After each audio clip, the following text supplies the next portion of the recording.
Insam, ketemu lagi nih dengan aku Lufa Salsabila Diaulia dari semester 5 Psikologi Wisnuwardana Malang. Nah, kali ini kita akan membahas teknik acting as if. Apa sih itu? Nah, sebelum itu kita akan berkenalan dengan narasumber pada pembahasan kali ini. Halo Kak. Halo,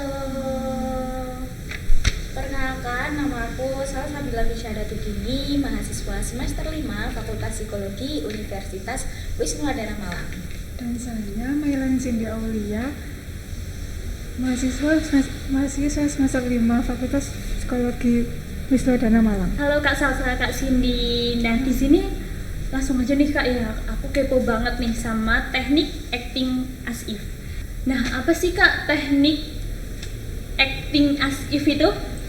Teknik acting as if yaitu teknik yang mempunyai arti bertindak seakan-akan. Ini didasarkan pada pendekatan Adlerian yang bertujuan untuk meningkatkan minat sosial dan perasaan masyarakat dan klien yang diukur dari 4 kriteria. Yang pertama, berkurangnya gejala. Yang kedua, meningkatnya fungsi. Yang ketiga, meningkatnya selera humor klien. Yang terakhir, menghasilkan perubahan perspektif pada klien. Nah, ya, jadi teknik ini tuh emang sebuah teknik yang membantu klien untuk berakting nih dan berpikiran seakan-akan klien itu bisa menyelesaikan atau memecahkan masalahnya sendiri gitu. Oke. Nah, kira-kira teknik ini tuh digunakan untuk apa sih Kak? Untuk membantu klien mengubah bukan hanya perspektif si klien tapi juga perilakunya. Oh gitu.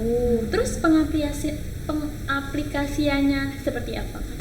Oke, jadi pengaplikasian dari teknik acting as if ini adalah dengan cara si konselor nanti itu akan membantu klien berpikiran seolah-olah si klien ini menjadi seseorang yang bisa atau mempunyai kemampuan untuk menyelesaikan masalah si klien tersebut. Jadi si konselor itu membuat si klien itu berpikiran seolah-olah dia menjadi seseorang yang menjadi seseorang yang handal dalam mengatasi masalah si klien tersebut. Misalnya si klien memilih seseorang role model yang menurut klien itu benar-benar bisa membantu atau menjadi seorang motivator bagi si klien. Nah, si konselor ini nantinya akan membuat si klien berpikiran bahwa si klien itu bisa menjadi seseorang motivator tersebut begitu. Nah, jadi dalam teori teknik ini nantinya ada beberapa tahap yang salah satu tahapnya itu merupakan pengambilan keputusan yang paling ringan. Pengambilan keputusan yang paling ringan ini bisa diartikan seperti ini. Jadi ketika misalnya nih Kak, ada seorang klien yang datang ke psikolog dengan kondisi depresi misalnya, sampai depresinya ini sampai mengganggu pola tidur Kak ya. Sampai mengganggu pola tidur, pola makannya juga sudah terganggu begitu ya, sampai kebersihannya juga terganggu begitu kan. Nah, itu nantinya si konselor atau psikolognya ini akan membantu si klien untuk mulai merubah perilaku si klien gitu. Jadi psikolognya nanti kayak memandu nih Kak, kira-kira motivator siapa yang menurut kamu bisa dijadikan role model begitu kan. Nah, terus juga dibantu untuk mengambil tindakan yang paling minim dulu, yang paling ringan dulu, seperti contoh kita bantu untuk memperbaiki pola makannya dulu, pola tidurnya dulu begitu. Jadi kita biasakan makan teratur, mulai dibiasakan makan teratur, tidur yang teratur juga, yang cukup, agar bisa membuat pikiran si klien itu juga ikut fresh begitu. Nah, ketika nanti pola makan atau pola tidurnya sudah terarah atau sudah teratur, nanti bisa ditambahkan lagi dengan tahap-tahap atau step-step yang levelnya lebih tinggi dari level yang tadi begitu. Baik nih Kak, tapi teknik ini benar-benar efektif nggak sih Kak digunakan?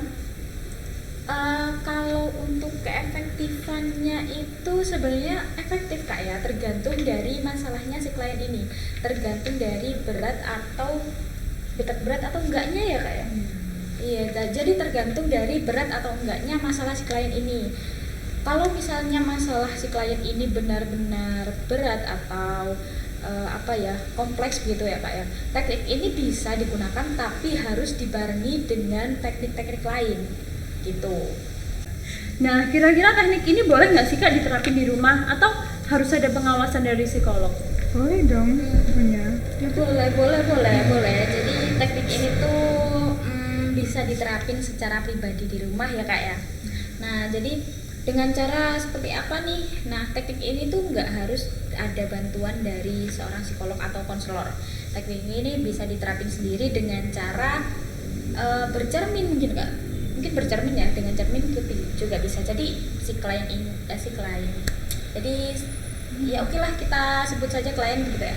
Si klien itu nanti akan seakan-akan kayak berbicara dengan dirinya sendiri di cermin. Jadi kayak membayangkan seorang role model tadi dan berakting seakan-akan dia bisa melewati masalah yang dia pikirkan atau dihadapi. Begitu. Oke Sobat Insom, jadi itu tuh tadi pembahasan kita seputar teknik acting as if. Jadi teknik ini salah satu teknik yang biasa digunakan dalam konseling psikologi dengan tujuan agar klien ini bisa lebih percaya diri dan mempunyai motivasi untuk menyelesaikan masalah yang tengah mereka hadapi. Terima kasih Kak Salsa dan Kak Cindy. Iya, sama-sama.